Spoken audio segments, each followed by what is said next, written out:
Fellow tennis nerds, today I'm here with Les, and we're going to talk about tennis. She is a growing tennis influencer. I don't know if she likes that word. We will discuss that, but she's growing on like Instagram, YouTube. So check her out. I will put the links in the description. We'll talk about her tennis background and much more today. How are you today, Les? I'm great. It's a beautiful day in Atlanta. We're finally getting some sun out here. So, Oh, nice. So what's the temperature like now? I think we're headed into 70s now, which is it's like 20 degrees Celsius. Oh, that's pretty good. I'm Russian, so I everything is in Celsius. And my app is in Celsius. I don't have anything in Fahrenheit. I'm just very much still European. I don't understand the Fahrenheit thing, but it's good. It's really nice and sunny. Great tennis weather. That's good. So did you play today or? No, I didn't play today. Today, because we're recording this, it's in the morning, and I've kind of been waking up a little later because I have so much going on. And but I will tell you though, I'm excited about this warm weather, but I'm not excited about this warm weather because I was just in Phoenix and it was 80 degrees and we were playing outside at 3 p.m. I couldn't breathe. I almost died. I was like, I cannot. It's not that I can't play. It's just I'm not conditioned to play in the heat because it's been so cold. Like we've been playing and, it's been like 30 degrees Fahrenheit, which is like 1 degree Celsius. That's cold. Very cold. Like I got sick playing outside in that cold. But yeah, that's where we at. I think you adjust, you acclimatize, but it takes a while, right? Like the humidity can be tough as well if you're in a humid place. Humidity and the sun, it's very tough. And again, I'm from Russia. I'm from Siberia. I love being in the warm, just like you love being in the warm. But it still takes me a much longer time to condition to heat than to cold. Like it's just something naturally. And I always live in warm places, but like naturally it takes me a while. How did you end up in Atlanta there? From Siberia to Atlanta, it's quite a hike. Quite a hike. It's a long story. So I was born and raised in Siberia. And I've always told my mom, I don't know where that came from. I said, I would never live in Russia. I don't know why, but I just never fit in. I'm very tall. I'm 6'2", which is like 189 centimeters. And I've always stood out. And so my mom asked me if I wanted to go learn English in Australia when I was 14. She said, I will send you by yourself. So I went by myself to Australia. So that's where I started learning English. And the more I would travel by myself, because from that point on, I started traveling alone. I just realized I don't want to be in Russia. So I went to school in the UK. My first year of college, I went to UK, but it was a foundation program. It's not the first year of college. Absolutely hated it. I was so depressed there. It was just so dark. And I couldn't, there's no sun. And I was like, I don't want to live somewhere where there's no sun. And my mom was actually in DC at the time. She was doing her MBA program. She connected me with some of the professors in the US. And they said, go to a community college in the US, see if you like it, because that way it's cheaper. And you don't have to choose your major. You can just go try it out and then see if you want to stay or not. So I was like, all right. I literally applied for my visa and I ended up in California because there were a couple of community colleges that were accepting applications that late. It was California and Florida. So I ended up in the Bay Area. I stayed in the Bay. That's how I got back into tennis, stayed at the Bay. And from there, I got very tired. It's Bay Area. I don't know if people have been to the Bay Area or if people are from the Bay Area. It's very much, it's very techy. It's Silicon Valley. I mean, a lot of businesses are there and you just feel like it's a rat race, which it's fine. I don't mind it. But I just realized I wasted my 20s living in this, business. I couldn't play tennis as much because I was working. And then I just said, I have to go somewhere else. And that was like my biggest fear to move. So I was like, where do I go? Where do I go? And somehow I met someone in LA who invited me to come out to Atlanta just for a weekend. So I came out here for a weekend and I was like, wow, this is a really cool city. It's a city and it's very green. It's a beautiful nature. So I came out here once, twice, 3 times. And then I went to Hawaii for a week because when the war happened, I was a little bit unwell and I just didn't know what to do with my life. And I went to Hawaii and I was like, you know what? Atlanta has been on my mind for a while now, so maybe I should just move. And then I moved here and I never looked back and I don't think I want to go anywhere else. It was like a random thing that just fell into my lap. And And now that I play tennis, that's what I told you before we started, that Atlanta is a tennis mecca, which I had no idea about. It is crazy how many adults play tennis in here and how many tennis courts we have in Atlanta, which I thought California has the most tennis courts in the world. Atlanta. Yeah, it's a hotbed. Like it's like California, Florida, and I think Atlanta is like part of the conversation there. It's impressive. It is impressive, which again, growing up in Russia for me, and I've said that multiple times on my YouTube, we had 5 tennis courts. We had 5 tennis courts, and it was 5 indoor tennis courts in the entire city. You go to California, my community college where I was at, we had 6 tennis courts. Then there's a neighborhood, a street over, has 3 tennis courts. Then another 5 tennis courts. Then another 10 tennis courts. Tennis courts were everywhere. And granted, California land is not cheap, right? So it's still there. Part of public parks, part of most country clubs, most schools, most colleges. So it's amazing. It's so different from what I grew up with. And when I moved to Atlanta, same thing, there's a park right by my house. There are 4 tennis courts in there, and they're good quality tennis courts. They're not just, the ones with cracks and holes. No, they're very well taken care of. So it's pretty cool.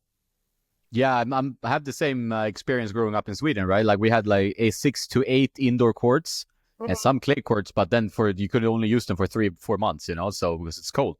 So it was always very difficult to get a court time, and when you have 1 hour, there's someone waiting outside that court, like waiting in for, are you going to leave? I'm going to leave.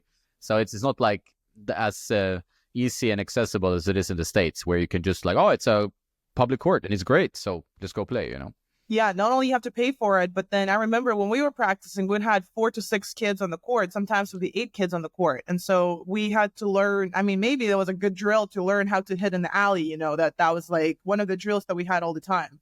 So some people would hit short court, some people would hit in the alley. It was very different. It's not like here. I go play for 2 hours. Any point of the day, I can find a tennis court for 2 hours. Because it's so many courts. And when I have to pay for a court, I'm like, what? I have to pay for a court? Nah, that's not right.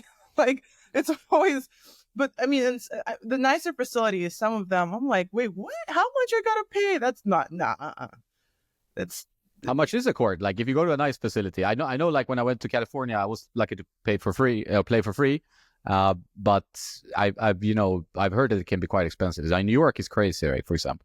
New York is crazy. Oh, New York, I don't even see. California, I think I was just spoiled. I've never paid for a court in California. It's not. I don't think California is similar to the East Coast.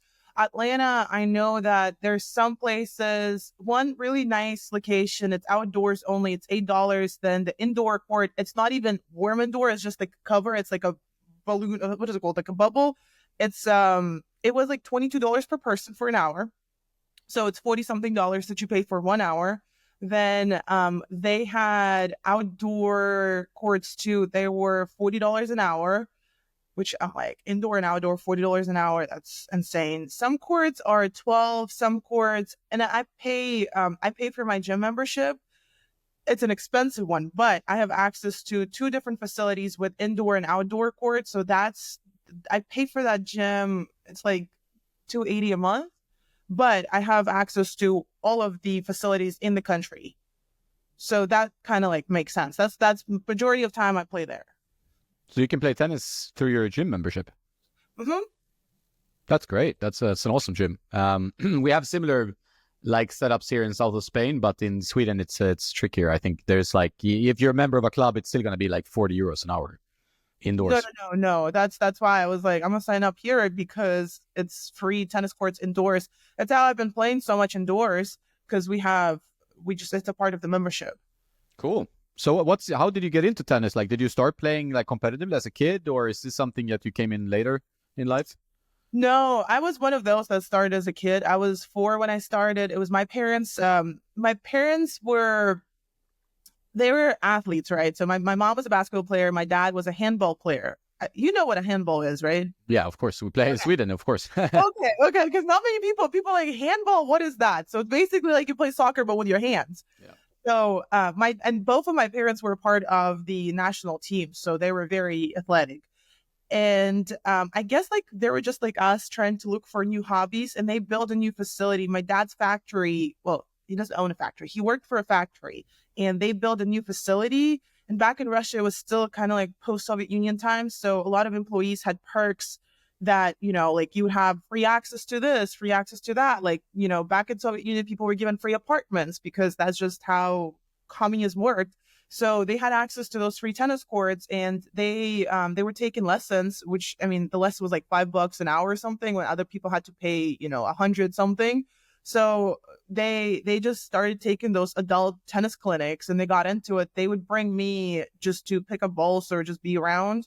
And at the end of the practice, I would always like pick up the racket, pick up the ball, and I'd just try to swing.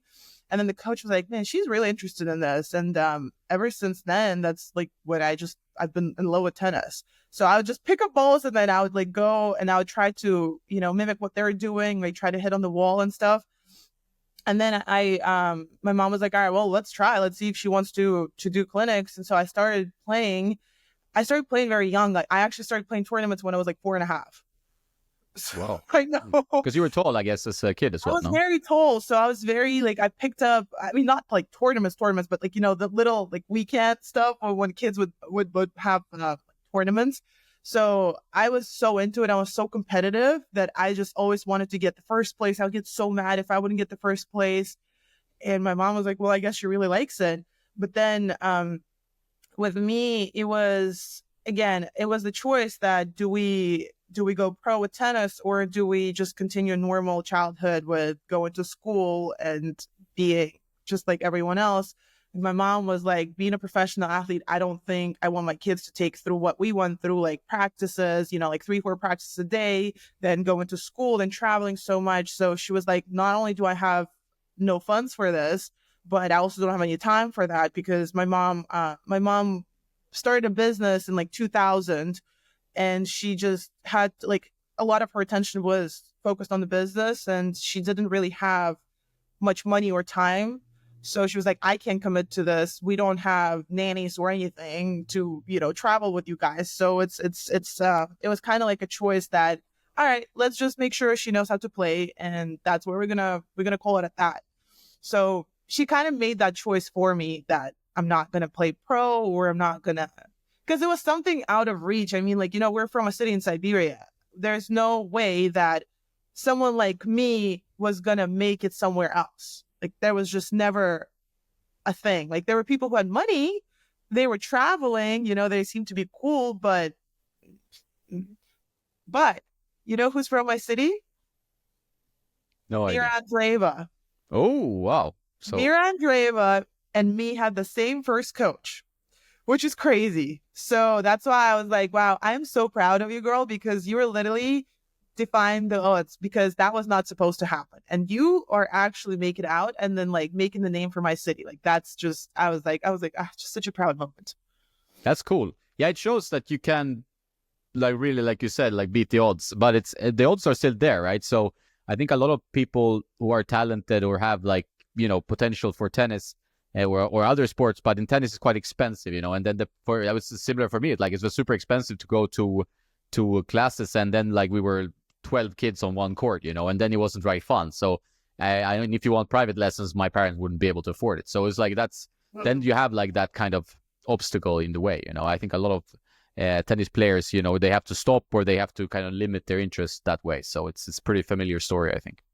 I think it's a very common story with many tennis players, and the reality is that you know, tennis is one of those sports where you can have a talent and you can have the dedication, but if you don't have the funds, that's it. There's nothing you can do for it. Like, there's literally, you can't bend over backwards. There's nothing you can do. You just have to accept the fact that, like, okay, cool. And a lot of people have this natural natural progression towards being a coach, because, okay, well, I can't play on tour, but I know how to play tennis and I have a talent for it. So I'm just going to coach. So I feel like that's what a lot of people are doing. And I did that too. But, you know, I just wish, that's like a dream of mine, to see what is there that we can do to overcome that obstacle, because it's just so pathetic that money is something that stops people from becoming great. And also now with other sports that are picking up, now we're losing that spark and value of tennis, which I don't like. I'm like, that is my love, and we can't do that. So, I'm sure there can be something done, but I think it's also like we're playing politics here because it's convenient for some and it's not convenient for other people. It's a tricky thing because tennis requires so much space, right? So it's like a thing where you have 3 pickleball courts in one tennis court. So pickleball is then obviously easier to learn, easier to start playing. So people see more money. Same with padel here in Europe, and also happening in the US at some point, where you have we can have 3 courts, or at least 2.5, whatever, on the same space. So we're gonna make more money because you have to play doubles. So it's 4 people and they're paying. So tennis is always struggling a little bit with that. So there's like a fund-heavy sport. You need like a coach, you need gear, you need to travel, because tennis has a system where travel is required, which could be changed, I think. Like the traveling in tennis is something that prohibits a lot of people to do it. If you're in Australia, if you're in Latin America, you're maybe stuck there, like you can't fly. So you can't become a pro because it's too expensive. So I think it's a good point you're raising there, that it's a very money-driven sport, It is, and I actually didn't know that, but my the sponsor that I have here, Premier Racket Sports, is very much into, like, he knows all of the ins and outs and very technical with rackets and stuff. So I think you guys would have great conversations because you are very similar in that.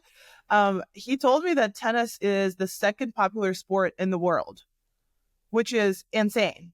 It's crazy. But then I'm like, now we're entering this era where it's kind of fallen off because people lose motivation to continue with tennis, because now, there's pickleball where they're paying you millions of dollars to be on tour, and it's a salary, so it's a guaranteed money that you're getting, versus with tennis, you can go and play millions of tournaments and you might never ever break $10,000, and that's like the craziest thing. But then again, if you do break into top, then you can bring millions of dollars, which I'm very proud of Coco being the highest paid athlete, 30 million at 19 years old. That's insane. But then again, it's like this like catch-22. Not only do you have to be a good tennis player, which is hard on its own, but now you also have to be a good media personality too, because you need to attract all the endorsements, and it's a whole business that you're building, right? So now not only you have to be a good athlete, but you also have to be a business person. And that's not many people have that capacity to do, it's not that easy. Yeah, it's without the personality, you don't attract as many sponsors. We see it. You have guys like Carlos, you have, like Coco, they are both strong brand ambassadors and good players, but a lot of people just want to focus on tennis, and then they're not so good with being in front of the camera. And then that becomes like an issue when it comes to attracting viewers and sponsors. So you can't just be the athlete, because you're kind of self-employed. So you have to make sure that you can pull all levers to get sponsors, to get audience, and to be like an attractive entertainer also, not only a good tennis player. So it's a very complicated sport from the professional point of view, because if you're 500, it doesn't cut it, right? If you're 200, right, it might not even cut it. You make some money. So maybe in the future we need to go towards more like leagues, or like pickleball, like they have different leagues, maybe more team, or at least look at some other system, because right now it seems kind of unsustainable in a way. It is very unsustainable, and it's very demotivating. And it's also, again, that's what I'm saying. I did an episode with Emma Burkich, and I met her on Instagram. It was just a very random person that I came across, and just hearing her story and hearing how she's been struggling to just do what she loves. And she's traveling again. She's winning tournaments. She's doing really good.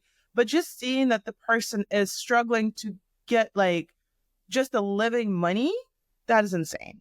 Like, that is insane. And the fact that, and I said, okay, there is another way to do it. You have to become a media person, but that's, again, you have to build a following. You have to be consistent with posting. You have to have some sort of a concept that you're pushing out there. So again, and like you said, not many people are comfortable in front of the camera. Not many people are okay doing those things, but you have to build a brand. And if you don't build a brand, no one wants you. And again, you build a brand, you might be losing the first rounds, but you're still going to be invited to the biggest events because you have a brand, it's there. And there are plenty of people, but then again, it's also this notion that, top 500, you're no one.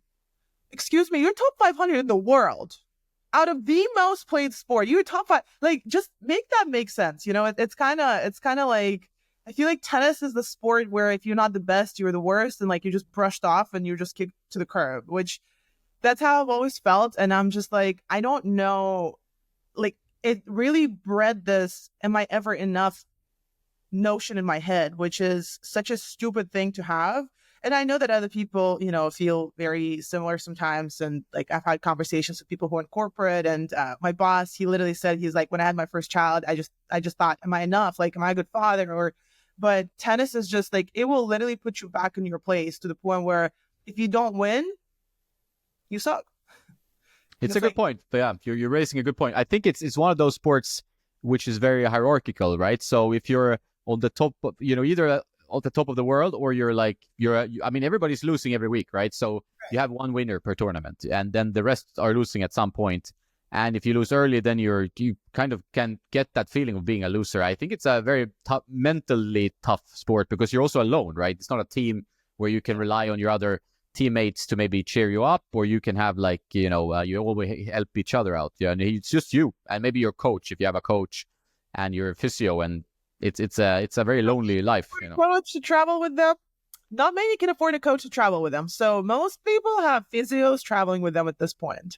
That's a new thing, and I just met Katie Swan in Phoenix by accident. Ran into her. One of my friends was I had to check into the hotel, and I had to wait till 4 p.m. So I called one of my friends. He's like, "Hey, come out." We played some pickleball. Then I met Steve Nash on a tennis court, which was crazy. And Steve Nash and me, we went to Santa Clara, so we had a conversation. He's practicing with Katie Swan and her boyfriend, Alex something, I forgot his last name. But it's just like, that's what they're talking about. Like, we can't afford to have a coach traveling with us. And if you were a top whatever, like 200, 100 in the world, now if you got an injury, you're back to zero. You're back to square one. So people can't even afford to have a coach traveling with them. So now how are we, again, like you were by yourself. What are we talking about? Like, you literally, tennis players, you have to be so strong mentally, because it's one thing to know how to hit the ball, and it's another thing to know how to play a match. Two different things. And I will tell you right away, I suck at playing matches. I can hit the ball, but I suck at playing matches. My body freezes, and it's like, that's why I never wanted to go into this whole tour thing, because mentally I knew, and I don't know how my mom knew that, but my mom was like, you're just not there mentally to do it. And I don't want to ruin you, because you're so sensitive, so emotional, that's going to have a big impact on your life down the road. But I'm like, yeah, it's not easy. Like, this is it's a very tough sport. Yeah, it's kind of anxiety inducing. And we've seen players be open with that in like documentaries and stuff, where they talk about the part of losing, but also like how tight and nervous and painful it can be to play. You know, even when you're used to it, it can be tough. You know, but it's really tricky for some people to. I know people who don't want to play like match. I mean, they're good players, but they don't like enjoying the tournament play because it is too much anxiety, right? Like, it's just, and the self-worth goes out the window if you lose, you know, and then you feel like you're not so great about it. So it's a very tough one, tennis. It's a very tough one. And every time I practice, because I just got a coach, because I was like, I just love practicing. That's something that makes me so happy. And the conversation every single day is, Lesia, you have to focus on the positives versus the negatives, because I can hit 15 balls perfectly, like the heaviest topspin ball, like right on the baseline. And then I'd hit one in the net, and that's it. Like, I lose it. It's the whole firework. And I'm like, you suck. And he's like, just understand that your focus is always on the negative. But I'm like, yeah, because this one negative, that stops me from being great. Because if I miss, you know, and it doesn't, no one is going to care about me hitting 5 balls before, because this one in the net, I lost the point. It's gone. So it's like, now I'm suffering because this is a lot.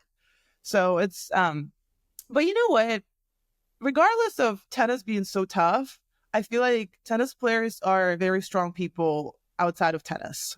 In life, I mean, I don't know what has to hit me for me to be like, oh, this is going to ruin me. I don't know. I don't know what it is. Like, it's just because, like, whatever comes my way, I'm like, cool. It's like I'm standing in the net and I'm just falling back. You know, that's how I feel when I go through life. And sometimes people are like, how are you doing this? I'm like, I don't know. I'm just doing it because we're conditioned to do it. We're conditioned to take body shots. Like we're conditioned to just take it and take it and take it and take it and just, return it back because that's just the normal progression of life. So that's how I see it.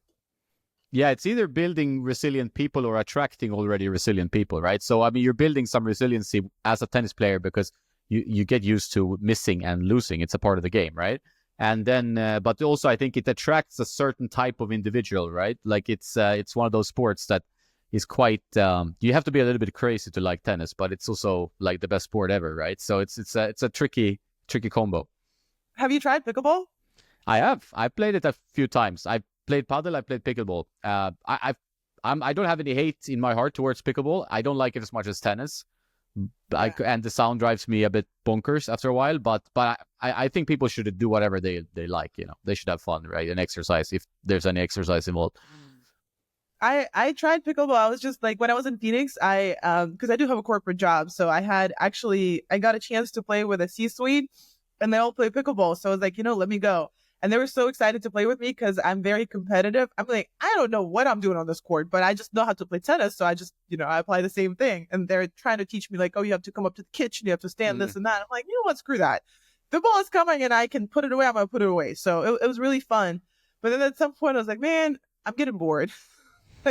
I'm getting bored because I'm standing there and I'm seeing them sweating because I think it's the size of the court is so much smaller. So I'm used to the big tennis court. So for me, like I start sweating when I'm playing singles on a big tennis court, but on pickleball, I'm like, I just need my heart rate to go up. And I don't know how to make it go up because it doesn't go up to the level that tennis has, But it was fun. I've never tried padel or paddle, whatever they call it. I've never tried it. I heard it's a really fun sport. Yeah, it's a bit more exercise for sure. You're moving, you're covering a bit larger surface. And I would say pickleball singles is better for heart rate, right? Like if you want to have an exercise of some kind. The doubles is, I played doubles. I played even a tournament in Malta before, but it's a little bit boring. It gets like, okay, can I take more steps than this? It's like you're stuck in your little rectangle, but I don't want to like push too much. I mean, people like they hate each other. I know in the US, people paint ugly yellow lines on a beautiful tennis court and it looks pretty horrendous. But overall, like it's better that people play whatever sport and enjoy their life and get exercise. So, and usually I think like it has some kind of, people are transitioning between the sports. So, whether you like padel or you like pickleball or you like tennis, maybe you find your favorite sport through that other sport. So maybe you start with pickleball, but then you're like, I need to move more, and then you find tennis. So I think it's synergies, in between them. No, for sure. I like that they're all interconnected. I don't, at first I had some sort of feelings about pickleball, and then I really changed my mind because that's the same thing that you said. I want people to go out and exercise. I want people to go and have this, feeling like they're together, like this togetherness, this gathering. And pickleball is a really great sport for that because sometimes I look over pickleball courts, it's like communities of people that come together. I'm like, okay, this is awesome. There's a sport that's connecting people because with tennis, like you can only bring so many people, right? Which we're trying to do tennis socials more in Atlanta just to see if we can have more of like a social gathering, and it's really fun. But with tennis, again, if you're not good, it's not that fun, because for you to get good, you have to, it's a lot of hours and it's a lot of months and years of work to put in, and you really have to stay consistent and dedicated. So that's cool. Also, I mean, like badminton, such a cool sport. I mean, I've played it multiple times, or ping pong. Like all the racket sports, they're really cool and they're really interconnected. So I'm very fortunate. I'm very blessed that my mom put me in tennis instead of anything else, because it's just like it's like for some people like, whoa, it's mesmerizing. Yeah, tennis is cool. I think it's also after COVID as well, like it got a bit of a bump again, in interest, and people realize like it's an exciting sport. But we have that the staircase to improvement you have to go through in tennis that you don't have in pickleball, that you don't have in some other sports. It's a long journey to have that fun rally, but once you breach that surface, then you're getting to, you're actually playing rallies. Then it's super fun. Like that, it's like really. So I think it's the progression, you have to go through that in tennis. It's part of it. But when you get there, it's the most fun, I think. And the moment you catch that feeling of having a great rally, you're like, I want to feel that way. And then you keep going and going. It's like you're a drug addict. You just keep going for that feeling of being high, of hitting that ball so well and just having that like synergy and everything, there's nothing I can compare it to that. Like that feeling just like makes me, I believe I can fly when I feel like that. So it's like, it's just nothing. That's why I love practicing. I've always been this person that just, I can be on a tennis court for 5 hours if I'm practicing. If I have to play a tournament, I'm like, oh, no, this is too heavy of a load. I don't know about that. I lose my mind. I'm too emotional. I already know it. Now that I'm getting older, I'm kind of like a little bit more calm, but still, I'm a clown on the court. It's just, I think that's why people really enjoy playing with me, or they love watching my videos, because sometimes I'm just like, I'm a clown. It is what it is. Yeah, but it's like also you have to embrace your own like on court personality, because some people are like a little bit different. Like they can be quite steady off court, and then they go on the court and they're like insane. You're like, well, what happened to you? Like, why are you breaking the rackets? It's like it's what it kind of drives that animalistic behavior when you're playing on a tennis court. It's like UFC with the tennis balls, right?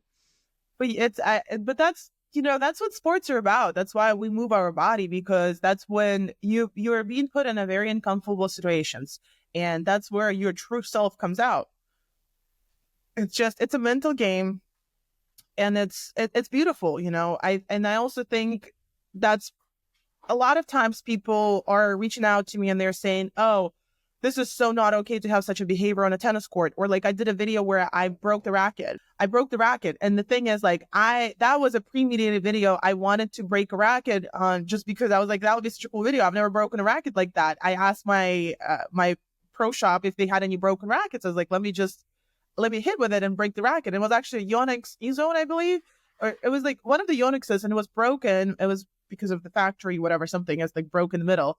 And it took me like 5 tries to break the racket. I actually had to get training on how to slam that racket on the court, because I didn't know you have to go with like a force, and there's a specific angle that you have to hit it, which again, to me, I was like, man, this is like a whole procedure out here. Like it took me a while. But then people are like, wow, you were such a spoiled brat that you were breaking rackets. You're this, you're that. And I'm like, listen, sometimes like some of those things, they're gonna get attention, but that's just how I feel. I'm on the court and I want to break a racket. In person, you meet me, you're like, oh, she's bubbly, but she's very calm. Like I'm like, sometimes I just feel like hitting something, That's like, I love it. And I think people are also coming at me with this, like, oh, you're disrespecting the sport. You're wearing outfits that are not supposed to be worn on a tennis court. And I'm just like, since when do we have all these policies of what should be worn and what should not be worn on a tennis court? It's like, let me be myself. And I think that's why I think a lot of my content goes now, because they're like, oh, she's actually different. Like she's just herself. Because I'm like, what do you want me to do? You want me to do what everyone else is doing? But that's not me. That's just not, like, that's not fair. And that's kind of like where I've been in the last couple of months. Do you think we're missing out on bringing more personality into the sport? Like, I mean, also when it comes to the pro level and allowing people to be more of themselves and show more emotion? Because tennis is a bit of a contained sport, I would say.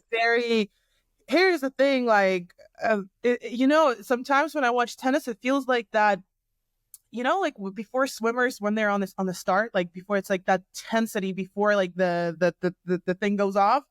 That's how I feel with tennis sometimes. It's just like, so like, yeah, I understand the audience has to be quiet, but I feel like, I remember I got penalized for looking someone in the eye and screaming, come on. And I was like, but what do you want me to do? I mean, I just won the point. I deserve this. It's not like that person missed it. Like I won the point, but I got penalized because I screamed, come on the court. I'm like, why can I not show my emotions? So I mean, I'm all pro it because I think it's very helpful, but at the same time, I understand the mental game that people are playing, that sometimes you have to be calm and composed.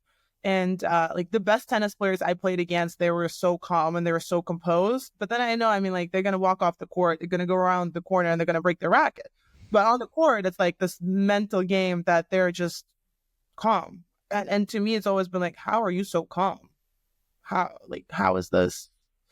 But I think tennis needs a little bit more expression. And I think that's what's going to attract more people to be a part of the sport. Yeah, I think so too. I think like you like contrast, right? So if you have a calm person, you want the other player to be crazy. You don't want two calm people on the court because then it gets kind of boring, like to watch. If you're looking at it from like a marketing point of view, like we're trying to sell this sport because we love this sport and we think it deserves better.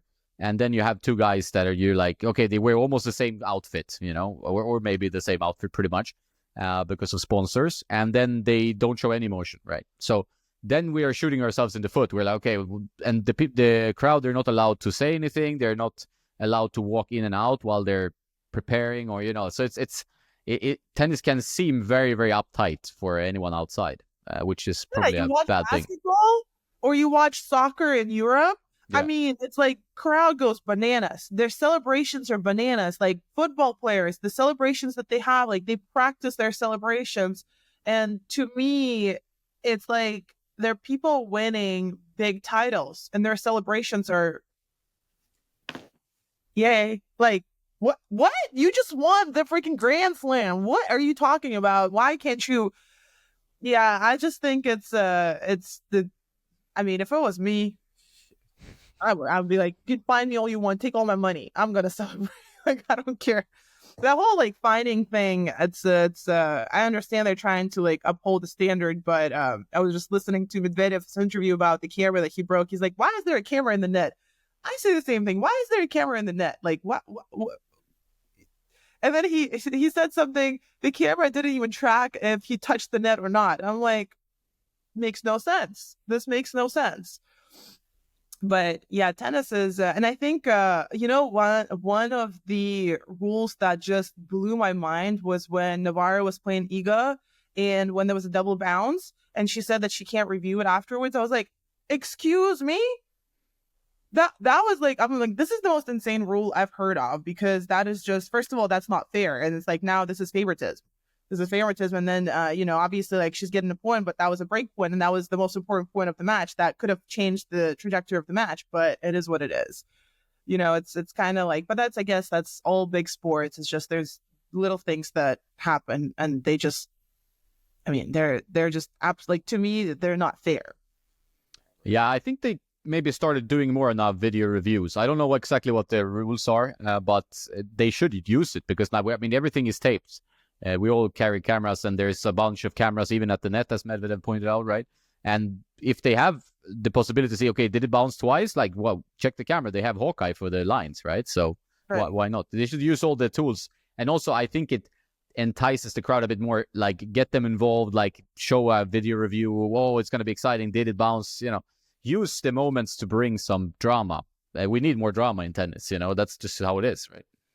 But drama, that's what brings, that's what sells, right? It's always drama that sells. And I love those, those reviews when they show it, it's like so dramatic and the audience is like clapping. Those are cool moments, and that's just what gets the people going. And, that's why I think for me, Nick Kyrgios is, I don't care who says what.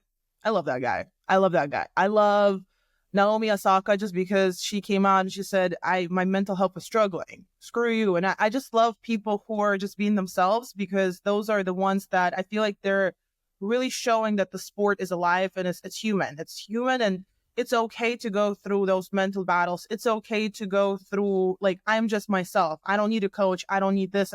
But I'm still going to go and, I'm going to be myself, and I'm going to go help people out. I'm going to have the media presence. And I think that's why, like, he might not be like the most titled or whatever on the court, but outside he is one of the most talked about tennis players. Some people might never even watch tennis, but they know who Nick Kyrgios is because of the brand that he's building around himself. He's just being himself.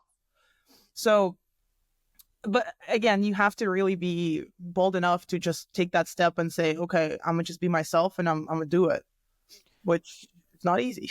No, and some people just, I mean, they want to play tennis and be I mean, I understand maybe like a guy like Carlos Alcaraz, because he brings the entertainment through his tennis, but then it's nice also to have fun guys like Bublik and Kyrgios who like they have something, they put a bit of a joking, a bit more not so serious attitude, which we need sometimes, and talking about like being open and sharing your own story and your own life. You're doing that quite a lot on social media, like we talk about Instagram.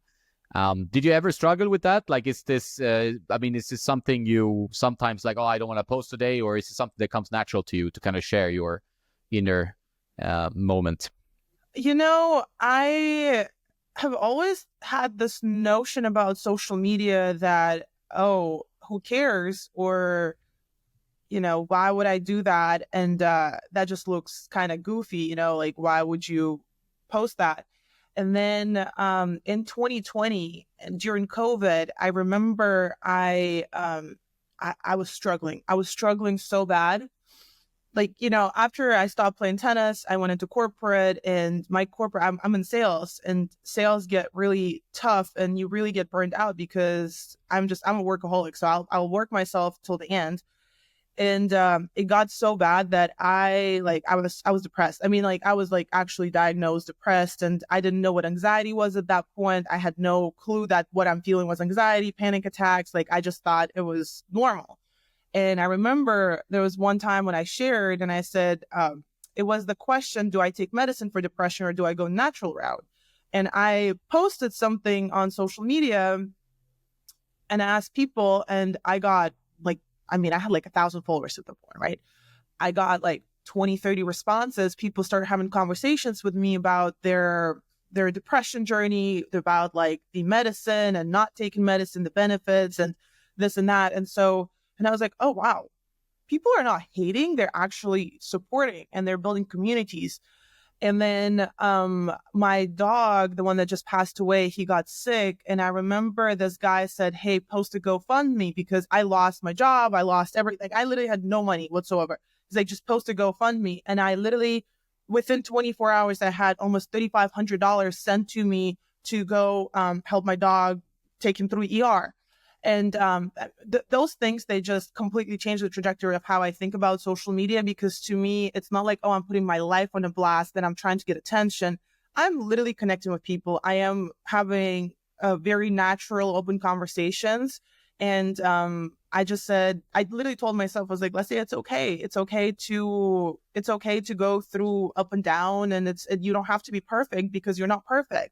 And I've always loved connecting with people. Like, I heal through conversations. So I just started posting, but like some days I just don't, like, I feel like my energy is not there. So I wouldn't post, I wouldn't. And I feel like you can kind of see it through my posts. Some days I'm not really, I'm just posting to post, which I'm very honest about because I know consistency is important. But a lot of times, like when I feel something, I will just share it. And I feel like, to me, it's my therapy, which is crazy, right? Because a lot of people hate on social media, but I kind of said, I can have a brand, I can have this and that, but at the end of the day, I am a brand, and for me to be myself is the best brand. So I had, there was a time when I had a management company, and they tried to like put some limitations on what I say, what I do, what I post, what I have collabs with. And I was like, you know what? I don't need none of that, because you are putting me in the box and you're trying to make it go, I don't know where, like you're trying to make me like they call it industry plant. I don't like that. I don't want to be that. I want to say what I say.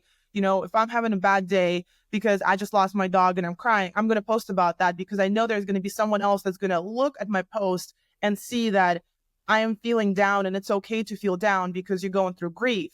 Then I have people responding to me saying like, hey, like, thank you so much. Or like I post that I'm going to the gym and people reach out and they say, hey, I've been watching your stories and now you really, like, I didn't want to go to the gym. Now I go to the gym. Or, now I'm picking up tennis, because before I was so scared to pick up tennis and I thought it was such a stuck up sport. Now I see it's very normal and I could just walk up to you and I can play tennis with you. So I think for me, it's very much like, my purpose with all of it is to help people out and to heal. Like, obviously, it would be nice to make money with that, but at the end of the day, like, I haven't made a dime off social media, which is fine. It's fine, because what I'm making is I'm inspiring people. I'm hoping people are healing. I'm having conversations. I'm building communities. And that's what matters. Because at the end of the day, that is so much more valuable than having, $100 sent to you. Like, that just doesn't mean anything. That is a much deeper and bigger purpose. So Yeah, that's kind of where it's at. But I was very scared before I started. I was like, who's going to care? Why would you do that? That's just so like lame. Why, you're 30 years old. Why would you, you're not a teenager who's doing a TikTok, like that's how it was for me. And then, especially with YouTube, oh my God, I had no idea YouTube would be so much fun. Like I go on lives and I talk to people. They're like my best friends, I talk to them about dating. I talk to them about practices. I talk to them about my corporate, everything. And at first I was like, what if my corporate is going to find out? And then I'm like, and so what? So what's going to happen? You don't like me as I'm not bashing the company down. I'm not doing none of that. I actually embrace you guys and I love what I do because it's a part of my life. So yeah, that's kind of where I'm at. I think it's refreshing to have a positive take on social media because not all of it is bad. Like there's a lot of bad things, but I think also being like maybe if you are 14 and if we compare 14 and being like an adult, like we can control it better. We can like moderate how much we use it a little bit better, at least within reason. While if you're 14, then it can be kind of like, it can be a danger field, right, in many ways, right, or be consuming. But I think it's nice to have a positive thing, and you're like crowdsourcing your therapy, which is why it's great, and also knowing that there's people out there, because you can, even though social media is like, it's always around, like people feel more lonely now than ever before, and then it's a nice way to be able to connect with other people, even though they're in another continent or something. So I think it's better to have that positive glass half full instead of glass half empty view with social media, because it's not going away. So it's not going away. And that's the thing. I obviously make sure I curate what I put out there. And before, like I did some podcasts and I said some things just because they would go viral, right? Or like I did something that was, my past is not that perfect and beautiful, but it is what it is. I always say I take full accountability for what I said. And that's what I thought maybe at that point, or maybe that I did that so it can, go viral or whatever. And now I'm very much like, okay, you do have, it doesn't matter if you have like 10,000 followers, 5,000 followers, you do have that social responsibility, right? So now whatever you put out there, it has to make sense. It has to have this entertainment aspect to it, but it also has to have some sort of value. So, I can do a podcast episode with someone who is very flirty and very like, trying to like go towards that entertainment piece, but then I'd say, right, I still need to get some value out of this. Like you are, I say you're more than just this like flirty person, right? Like you still have some sort of a mindset and mentality. So I love going into that, but that's just how I am as a person. I'm very like, I thrive off having conversations with people and like very deep conversations about philosophy, mindset. It's so interesting to me. It's always been something that I've loved doing. But also, my family lives in Russia. I don't have a family I can go and like have a cup of tea with, right? And that's how I've kind of built myself in the US, is I've made my own families. Like I've made my little like friendships that became families down the road. Like there are people that I don't know what can happen for us to just, go separate ways. Doesn't matter. Even if we fight, we're still, we can reach out to each other. We're still going to be here for each other. And that's how I see it with social media too. Like I'm connecting with so many people because again, there can be people who might not have their family with them. They might have lost their family and they just looking for that outlet. They're looking for the connection. And so also I know that there are people with disabilities who are using social media, and they do also need to have socialization, right? Like they need to have friends, they need to have someone that they connect with. And so that's kind of where I understand that that's also one of the pieces there, right? Like people who are shy in person, people who, I don't know, maybe there's something else that's going on with their life. Maybe they're depressed and they just need some sort of a sparkle in their life.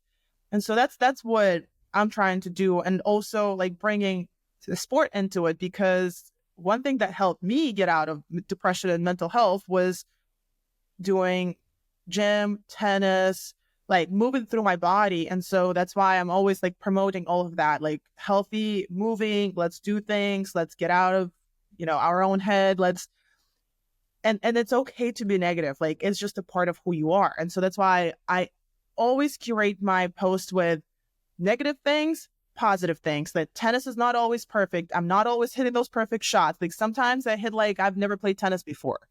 because people need to understand it's a part of life. Like it's a part of the natural progression. It's not always linear. Sometimes you go up, sometimes you go down, and that's just how it is. So yeah, social media, I mean, if someone was to ask me to let it go, I would say no.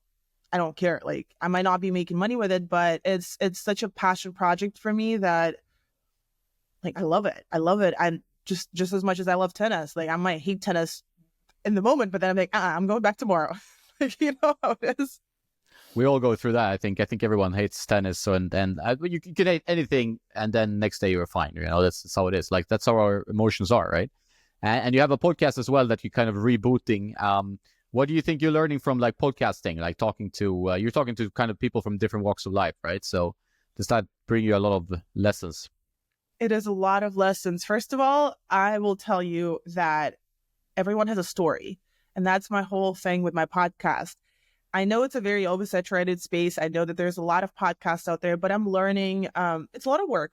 It's a lot of work because I really want to make sure that I'm prepared for the episodes, that I understand who is sitting across from me.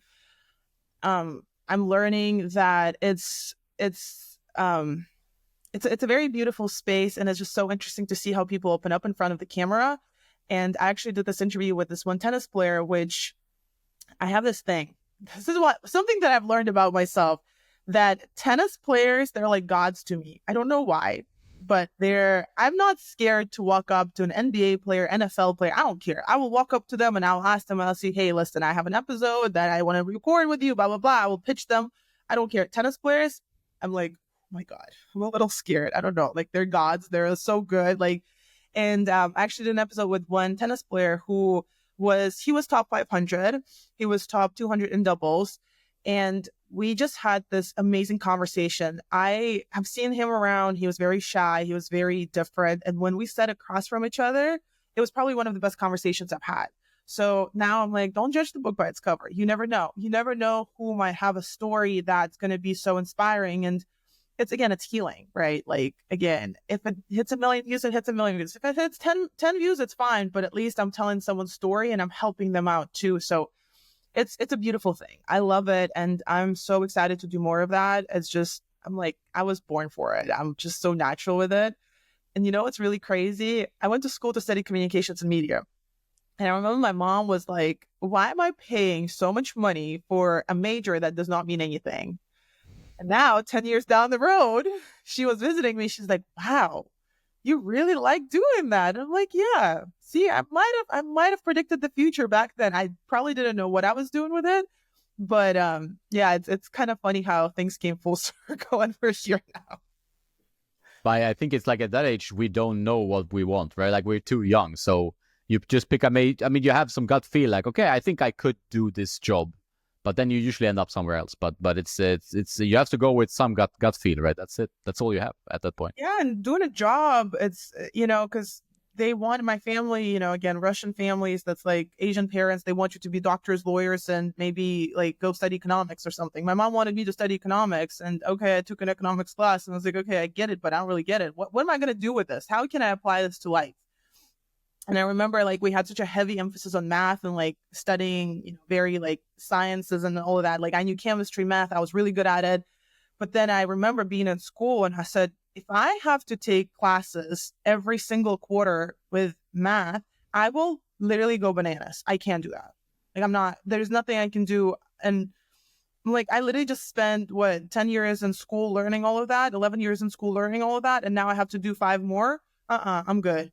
So that's how I went into social sciences. And I just knew that that's something that I'm passionate about. And that's why I went into sales too, because I just couldn't envision myself being an engineer or like sitting there and just being behind the computer, which we are behind the computers, but still we are some sort of a social, we're interacting, we're communicating. And that's what I've always said I need. Like I'm such a connection person. Like I really need to just know that, oh, someone is listening to me, where I'm talking to someone. And I didn't even know, but I mean, I love to be in the spotlight. Come on now.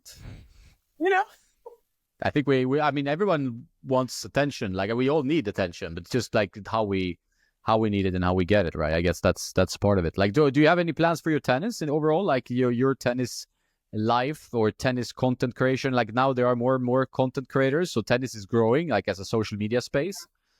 Do you have like a plan for your own accounts and on your own tennis? I mean, you're not going to compete. I understand that, but beyond that, Playing the leagues though, I'm playing in Alta leagues in Atlanta. I just think it's fun because it's me testing myself. I will play some tournaments here and there. Obviously, I'm not doing it for money. I'm just doing it for fun and for practice. Because that's how I look at it. I'm not going pro with it. I just want to see how good I can get, right? Like, if I'm gonna lose everything, I'm gonna lose everything. Who cares? I don't have any, there's no future for it. It's just whatever happens with it. For tennis, I think it's more like I want to include tennis in my whole branding with Talk Less and everything else. Like, obviously, for me, the plan is to go fully into media space and just be this ambassador of, Talk Less and just myself. I don't, down the road, I mean, ideally, I would love to have a foundation where I help tennis players out to go on tour and compete. It's hard because I started talking to some investors and they don't see any value in it because there's no money. Because who I'm talking about, they're smaller tennis players, but now I'm like, okay, what if we take the route of them being content creators too? And so what if they get media exposure? Is that something that's more interesting? So, potentially that's what's going to happen. I have another project that I'm going to be on with another big content creator who's not in tennis space. But again, it's like we're cross-referencing both. And I think that's the way you succeed in media space, right? You have to really collab. So that, I don't know, I think tennis is a part of my life, but it's not my life. Like it's a substantial part that just got me access to where I want to be. Maybe, an academy, but I don't want to do it. It's like, I'm just trying to pump money into it. I want to do it from philanthropy perspective. I don't want to do it from a business perspective, just because it's a personal story, right? I wasn't given a chance. So there are other people who are not given a chance too. So can I give them a chance? So I think that's like where I'm coming from. And I'm very much like, I'm what is the word? Is it anarchy? What's the word when you just like believe in like this like beautiful world of butterflies and everything perfect? I was gonna say naive, but it's not naive. I'm like you're an optimist, which is good. An optimist, yeah. I'm an optimist because I think and that's what I said. Whatever money I'm making from social media, when I do make money from social media, then part of it is going towards the foundation where I can support athletes. I don't care if they win or lose. If I can support your dream in one way or another. Obviously, there's going to be realistic expectations, but if I'm supporting your dream and I know that, you can do it and you actually want to do it, then why not? Why not? I wish there was a person like that next to me, but I didn't have that. So now I can become that person to someone else. Simple. That's a nice thought. Like, I think that's a good way for people to find purpose, right? It's like, what would I have liked to have had in my life? Doesn't matter if it's tennis or something else, and how can I be that person or be that function or create that function of some kind? I think that's a nice way of like, because I think we're all looking for purpose. Yeah, some kind of purpose where our past slots into the future, and that's then we feel most at peace. So that's one nice way of putting it. Yeah, I did an episode with, it's not live yet, but I did an episode with someone who is actually a yoga instructor and she's very like much a mindfulness coach. And that's what she said. She was like, a lot of people are trying to look for this, if we go into dating, like, 6 figures, 6 feet and 6 whatever, I don't know, like they're looking for this perfection, right? But the reality is for you to attract that, you have to become that. And it's that's always been me, I've always been like, okay, if I can become that and if I can give that to other people, then maybe more people are going to do that. Maybe it's going to be a snowball effect. I don't know, but I can only control what I can control, right? So what I can control is I can become that. Simple. That's a good point. How do you manage your time being a workaholic? Like now you have tennis, you have your sales job, right? Like, and how do you survive? Do you cope with all your projects? I cope, get up early. I go work out. I play tennis. Usually it'd be like at 6 a.m. Wow. Sometimes like 6, 7 a.m. Yeah, that's when I get the workout out. I have to work out every day. I have to do something. I have to go for a walk, something where I just go do mobility, whatever it is. I have to work out just so I can get my day going. And then early in the morning till like 5, 6 p.m., I work my corporate job, and it's very demanding. And then after that, I go into my social media. Obviously, like throughout, I take breaks. I'm on social media. Like I respond to comments, I post. And then I just, I try to edit on the spot. I don't have any organizations with my editing. It's all a spur of the moment. Like that's how it's been, just because. And I know that I have to do it every day. So it's just whatever I feel like, that's what I'm going to post today. And I don't have, before I was like, oh, I'm going to post early in the morning. Now I'm like, I'm going to post whenever I post, just whatever I feel like is the best time. But I know that it's happening every day. And then I go on lives on YouTube. I post on YouTube. So it's a nonstop thing until about 10, 11 p.m. Go to sleep. And then the next day starts again. And on the weekends, I'm really focused on my, my YouTube, editing episodes, making sure I have like all the guests lined up, all of that.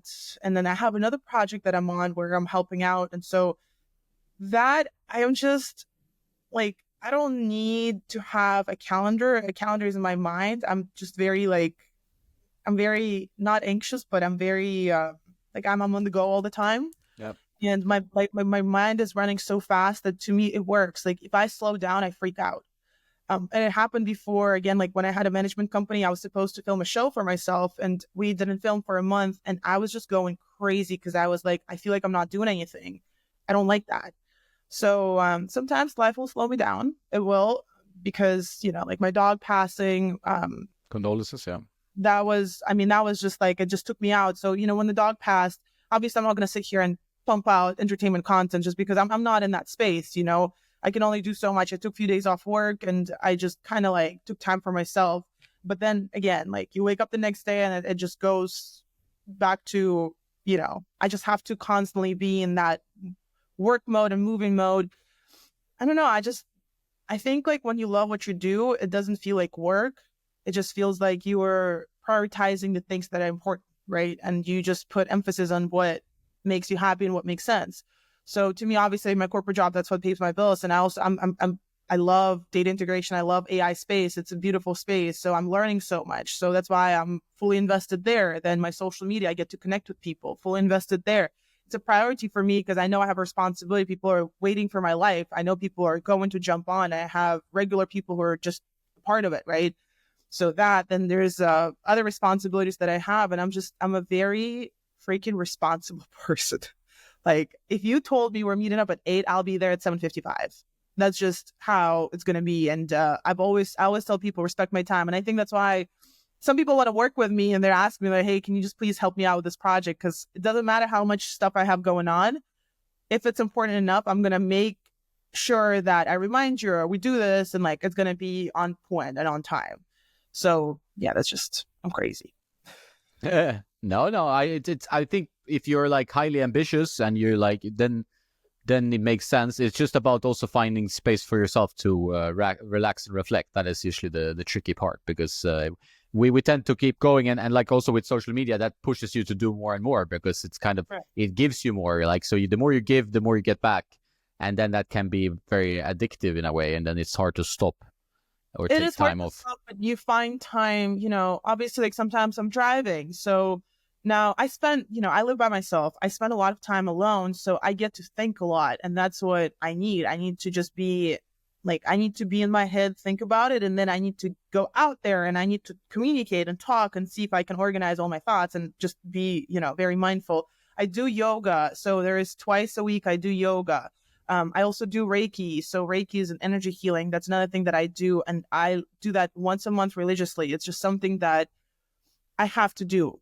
And obviously, like, I try to like listen to calm music, so I'm calm. I drink like bedtime tea. I don't drink alcohol. I'm very, I don't go out. I don't invest time into things that don't have any value. Just because value for me is going on a walk with my dog. I'm gonna invest 2 hours Saturday and Sunday to go take my dog to a park because I see him being happy. I'm being happy because I'm taking walks. I'm taking walks. It's a walk-in meditation. So it's a meditation on its own. And it just keeps going. So it's like you insert those little breaks for yourself and time for yourself to reflect and see, okay, do I like what I do? Do I not like? Do I need to make any changes? And I'm also very fortunate to have people like in my corporate, my boss is my business mentor, and he's been my business mentor before I even started this job. And it's very he always brings me back. He's like, okay, what is it that you want to do? And it's a lot of tough conversations. It's a lot of conversations where he just goes right at it. It's not like I'm going to tiptoe and I'm going to be nice to you. It's very much like, Lesia, you didn't do this, you didn't do this, you didn't do this. Okay, how can we solve this? But it's not going to be like, oh, you didn't do this and now you're a problem and now I'm going to fire you or whatever. It's going to be like, how can we find a solution? And so I learned so much from that, okay, if there is an issue, how can we find a solution? I'm not going to sit here and dwell on it. So I think like being in that fast-paced environment, you also learn that a lot of shit doesn't matter. Like it just doesn't matter. You are putting so much value in things that have zero value. Same thing with like my social media used to be so perfect. Like I used to have the most beautiful pictures on there. And it's like, what does that do? That just only makes people think that I'm so perfect and I got it all together when I don't have it all together. I'm not perfect. I'm not, I have my own insecurities. I have my own things that I'm working through, and it's normal. It is what it is. So, yeah, that's how I do it. I don't know if that answers the question, but that's how I do it. That answers the question. It sounds like a good plan overall. So where can people see you? Are you going to any tournaments? Are you going to be, or you're around Atlanta? Like if people want to see you live? People can come out to Alto tournaments in Atlanta. I will be playing a few. I'm doing the doubles. I think we're also going. I'm going to be a part of USDA team too. I'm going to Miami Open. I'll be there in the beginning. I think the beginning of Miami Open. I definitely want to go to US Open this year. That's another thing that I want to do. It's just something that is non-negotiable. I'm doing that. I've never been, so that's something that I want to do. I played Lifetime in Peachtree Corners in Atlanta. If anyone knows where that's at, that's where you can find me. But honestly, you want to find me, you can reach out to me on Instagram. You can email me. You can come on my lives on YouTube. Funny enough, some people who come on my lives on YouTube, they actually are from Atlanta, and then they end up going to like the same pro shop, or they end up like meeting me somehow. So there's always, we're also doing tennis socials. So that's another way you can, if you really want to come hang out. We're going to be doing that once a month and with my coach Terrell. So that's tennis socials that are happening this whole year. So that's another way. And then, if you see me on the street, just don't scare me, because I've had people walk up to me and just be very creepy. I don't like that. Just say, hey, listen, I follow you. I just wanted to say hi. Be very like nice and respectful, because I'm very nice and respectful too. I just don't like when people like right up in my face. That's a little much. Just be nice, and I will play with you. I will, if I do have time, we'll figure something out. Someone was reaching out to me on Instagram. We ended up playing tennis. Like we play tennis, every few weeks together. Cool. If you're good enough, then yeah, I always want to practice. Like I'm always looking for people to play with. So that's where they can find me. Awesome. Thanks a lot, Lesia. It's been great talking to you, and all the best with all your projects and all your social media. Or you will be able to follow her through the links below if you don't already do that. So, Yeah. Cool. Really nice talking to you. All right. All right. Take care, Lesia. Thank you. Bye-bye.